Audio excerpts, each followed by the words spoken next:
You're 98 pounds. This is what some guys look like. A lenticular image is two conventional images that are processed optically to change when the viewer walks by. So they date back to the 1950s, and I just like them because they're a great storytelling device. I like to call them little movies but they only have two frames, a beginning and an end, or an end and a beginning, and the sequence is up to the viewer, and the duration is up to the viewer. So they tell little stories, little mini stories. I don't read poetry, and not that familiar with poems. I actually had toured, my son actually had an apartment right across the street from Emily Dickinson's house in Amherst, Mass. And I had taken a tour of the house, and this project wasn't even in my head then, but there was something about Emily Dickinson's, the mystery of her life, and the fact that I don't think her poems were published until after she died, and she was just such a mysterious figure. So she came to mind, but I explored hundreds of poems and Buddhist sayings and all these kind of things. And when I came across it, it was the perfect fit, and it was so, it talks about cooling one pain, helping one fainting robin. I mean, these are almost like childish notions but if you can understand it on a level so simple, of helping a bird back into its nest, it speaks in much broader ways. Well, lenticular medium is all about motion, and a lot of my work is people that change in age, or landscapes that change from different seasons, night and day.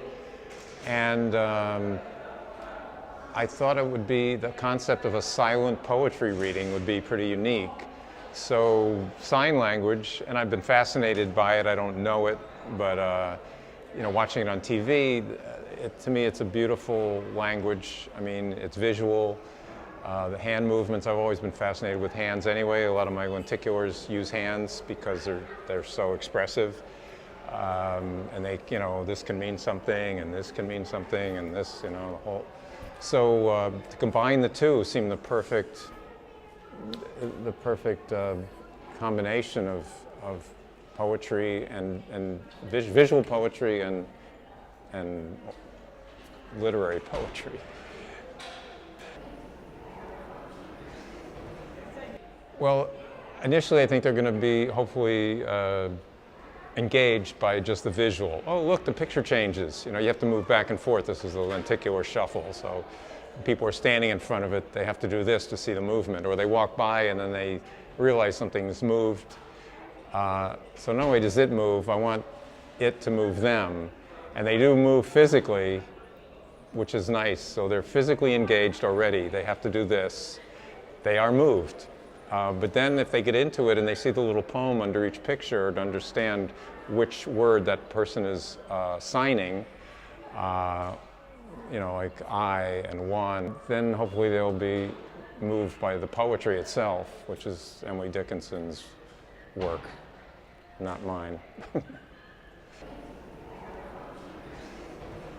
Yeah, well, I need to thank Montefiore Hospital, Jody Moyes, who's the curator here. It's their concept that this would work. I mean, they do have translators here, sign language, because there are obviously deaf patients, and they need to be able to sign, and just as they have to, people that are bilingual. So I think, the medical profession, if done well, is all about compassion, I think. It's a science, but if there's no emotion behind it and compassion behind it, then that's all it is a science. So I think you got to have that human element. So I think that is really fitting here. I didn't design it for a hospital, but they saw it and they came up with the idea that it would be a good fit. Yeah, it's pretty amazing. I've never been. Usually, you do an exhibit. You know, you sort of put the exhibit up in the dark of night. You know, and people come to the reception with a glass of wine, and it's all there. But I was doing it. It's right here in the middle of the lobby with people coming and going on crutches and wheelchairs and families and friends, and everyone stopped to talk and look and ask. And now, even while we're doing this, there's people, you know, looking over your shoulder at this and staring and moving and. So I love it that it engages people, and yeah, it just feels good that it's reaching, connecting on whatever level, even if it's just the physical level of they have to sort of dance with the images to make it work, you know, and then hopefully get beyond that. If they have more time or they come back, they will maybe see what it's all about in totality.